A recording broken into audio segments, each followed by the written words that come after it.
ازيك يا شباب، عاملين ايه؟ الاخبار؟ يا رب تكونوا كويسين. انا احمد سامح، وخلينا نخش في الريفيو على طول.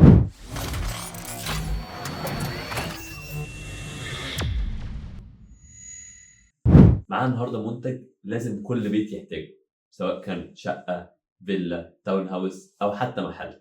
كاميرا مراقبه ميركيسيوس، براند قوي جدا وبضمان سنتين من تي بي لينك. والكاميرا اللي معانا هي MC200. الكاميرا دي فيها كل اللي انت محتاجه، سواء كان جوده تصوير او وايد لينس او حتى رؤيه ليليه.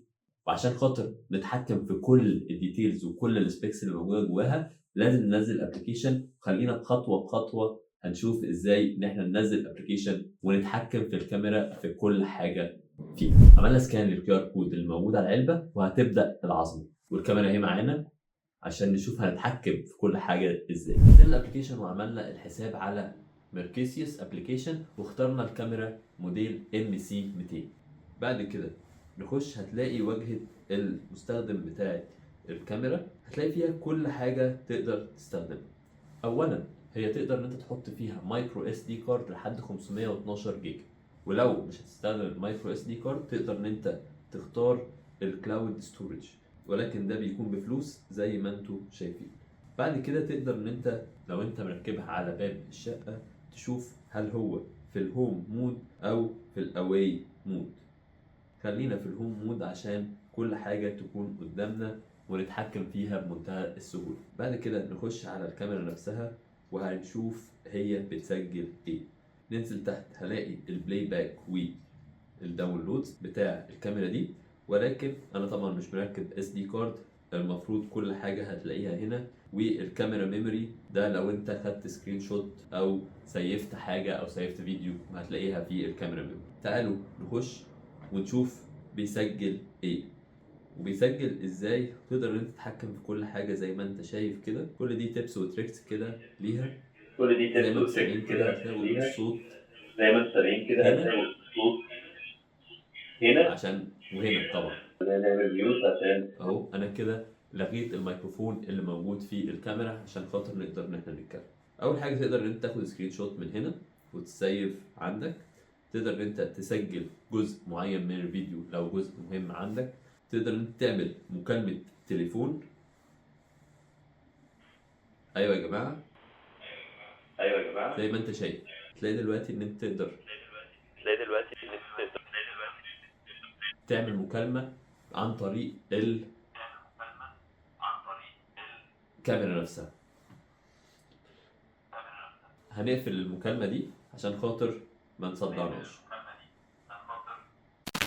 ممكن في اوبشن تاني، ممكن ان انت تكلم بس الشخص اللي قدامك عن طريق هنا. تقدر ان انت تدوس هنا وتقول الكلام اللي انت عايزه.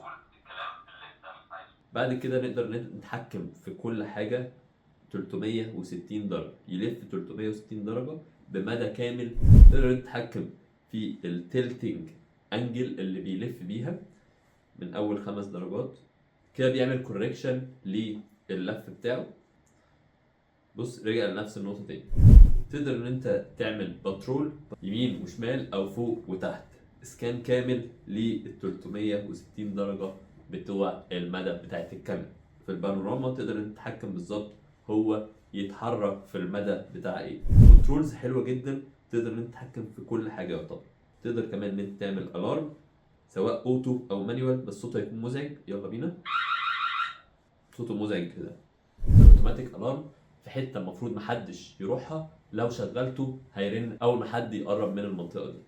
الابلكيشن كمان بيخليك تتحكم في جوده التصوير وعدد الكاميرات المتوصله بنفس الابلكيشن لحد 36 كاميرا. تقدر ان انت تقلب منهم بمنتهى السهوله واليسر. تقدر كمان ان انت تشوف هو داي ولا نايت مود اوتوماتيكلي او مانيوال زي ما انت شايف.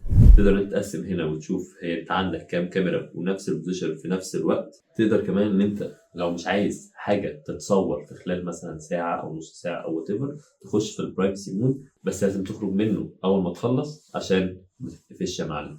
وزي ما قلت لك لو انت محتاج ان انت تسيب الفيديوهات او مقاطع اللي هي متسجله، تقدر ان انت ترفعها على الكلاود بس بيكون بفلوس. خلينا نخش على السيتنجز ونشوف نقدر نتحكم في ايه.